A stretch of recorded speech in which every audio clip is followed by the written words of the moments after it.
সামষ্টিক অর্থনীতি কিছুটা ঘুরে দাঁড়ালেও এখনো পর্যন্ত ভঙ্গুর অবস্থায় রয়েছে বলে জানিয়েছেন পরিকল্পনা উপদেষ্টা ডক্টর ওয়াহিদুদ্দিন মাহমুদ।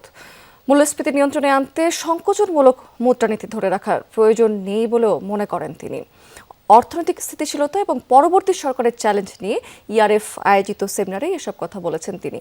পরিকল্পনা উপদেষ্টা এ সময় বলেছেন যে মূল্যস্ফীতির হার ধীরে ধীরে কমছে, এজন্য নীতি সুধার বাড়িয়ে না রেখে বেসরকারি খাতে ঋণ প্রবাহ স্বাভাবিক করার তাগিদ দিয়েছেন তিনি। RFL gas stove hassle free auto ignition নিশ্চিত করে ঝামেলাহীন রান্না। আরএফএল গ্যাস স্টোভ নিরাপদ ও ঝামেলাহীন।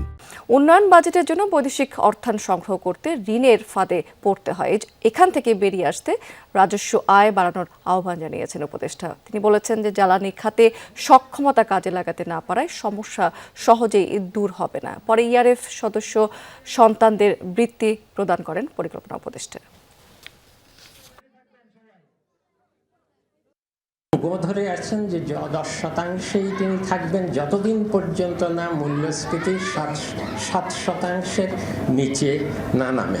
এই ধরনের একদম 7% মূল্যস্ফীতিরও কোনো বিশেষ তাৎপর্য নাই। 10% নীতি সুদের কোনো তাৎপর্য নাই। আমাদের যে মনিটারিস্ট পলিসি, সুদ বাড়িয়ে রাখলে ঋণ প্রবাহ